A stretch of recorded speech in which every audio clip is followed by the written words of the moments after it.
What is up, you guys? It is your boy, Phoenix Brenton here. In today's video, we are going to be doing the Pittsburgh Steelers. And this team is, I think without a doubt, and I feel like this is just my personal opinion, probably one of the worst Pittsburgh Steelers rosters I have ever seen. Like, I'm not going to lie, this is probably one of the worst teams I've seen with this team in years. And that's kind of saying something. Like, it's pretty insane to me that this team has been having winning records year after year after year after year, and now I feel like it has to be time when they finally won't have a winning season. I think this has to be the season. But before we get into today's video, like and subscribe. We're on the road to getting to 700 subscribers. Also, I have a playlist of all NFL teams as well, talking about them in depth and seeing how good they could be. And if your favorite team isn't there yet, it's probably because I haven't made the video yet. But anyway, enough said. Let's get into the video. So, like I said, I'm really kind of seeming like they're not gonna go 9-8 this year or higher, because personally, I just don't know how good Aaron Rodgers is really gonna be over in Pittsburgh. Because, like, we all thought that this team was going to be a playoff contending team after what we saw last year with the New York Jets. But then they actually played worse. And I don't know how, but they ended up playing worse than what they did when they had Zach Wilson at quarterback. I don't know how, but they figured that out, and I don't understand it. So I'm starting to think, is Aaron Rodgers just washed up and he's just not good enough anymore? Because the Jets roster was very stacked. I mean, maybe not their offensive line, but their team was just stacked. They had a great defense, they had great playmakers, a good offensive line.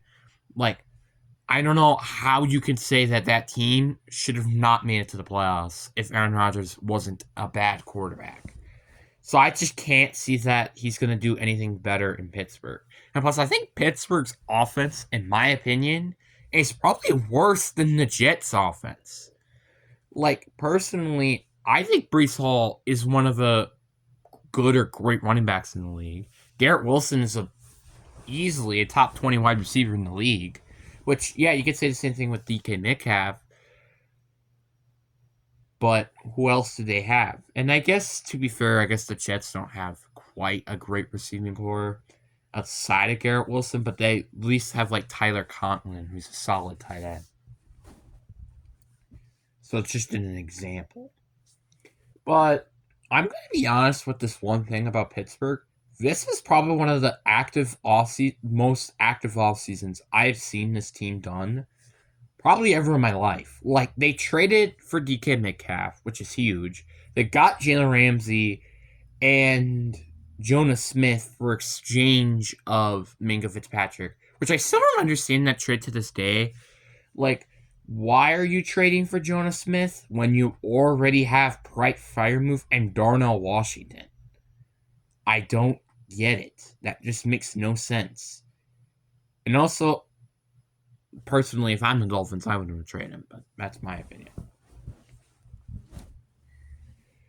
But that's not all the stuff that they... Well, I guess that kind of is, looking at this list. Like, they didn't really do much. Obviously, they extended TJ Watt, which was necessary. But, I mean, really looking at it, yeah, they re-got Mason Rudolph. And Chuck Clark actually isn't that bad. But outside of that, they didn't really do much during the offseason in terms of signing players. Obviously, if they're re-signing players, they've done a lot. But they didn't do a lot of just signing players. Obviously, they did trade a lot of players, but that's kind of about it. And looking at their depth chart, this is the weirdest depth chart I have ever seen in my life. Like, Their depth chart is Aaron Rodgers, Mason Rudolph, Will Howell, and Skylar Thompson. I mean, I would be surprised if Skylar Thompson doesn't make it to 53-man roster. I'm just going to be honest with that. Like, I just don't see that happening. And I also wouldn't be surprised that Mason Rudolph doesn't end up starting maybe eventually this year, either due to Aaron Rodgers just not doing good or just him not being here. Like, there's that can definitely happen. And looking at their offense, it's not that bad. It's not great either. Like, I like Jalen Warden. I think he's a solid running back. But I just don't know how comfortable I am with their other running backs with Caleb Johnson, Kenneth Gainwell, and Trey Serma.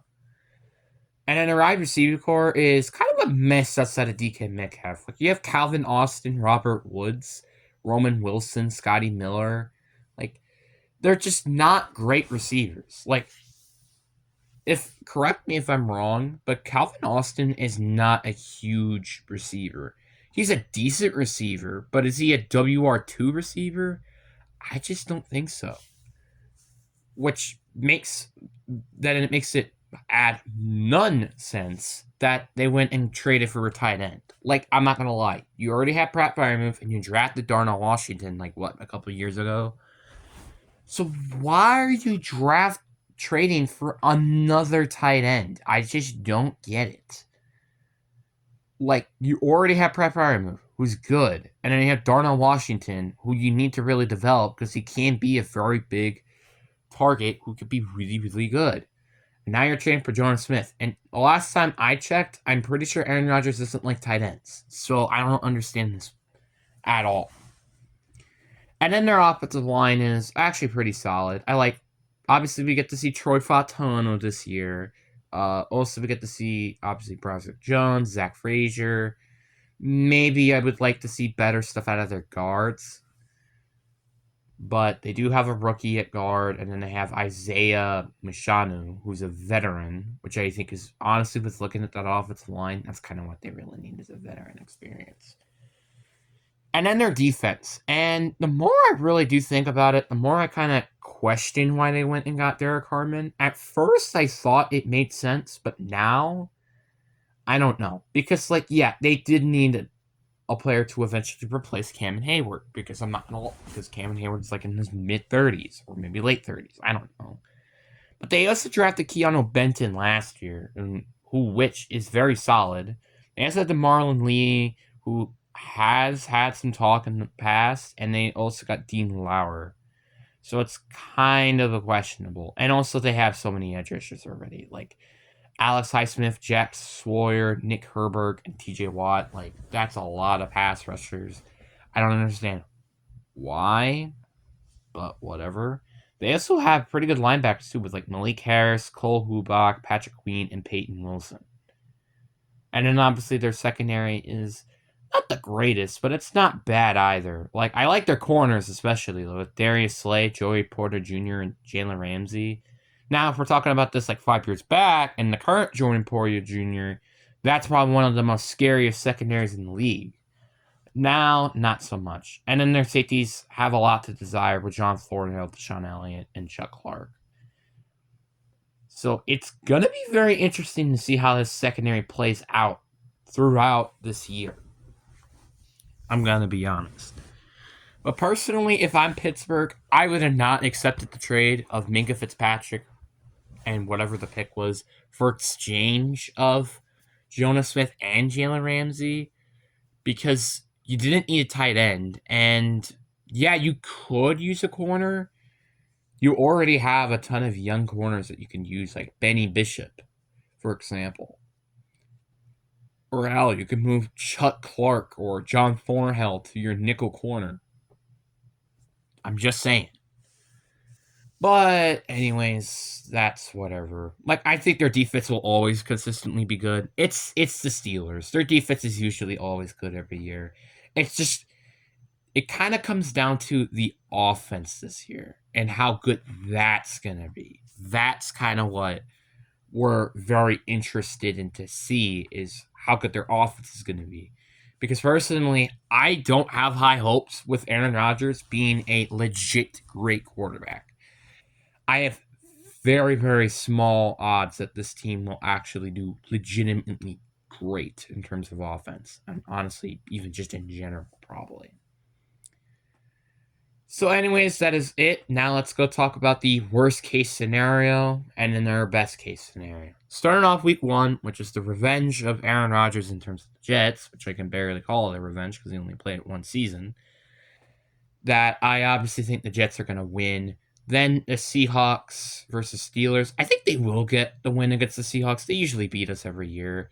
Then you lose to the Patriots, which you just also normally do that. Then in Ireland, I think you will lose to the Vikings. Then you get a bye week, which you get the win there. But then you lose on the road against the Bengals. You lose to the Packers. You do lose to the Colts. 3-game losing skid now. The 4-game losing skid, losing to the road against the Chargers.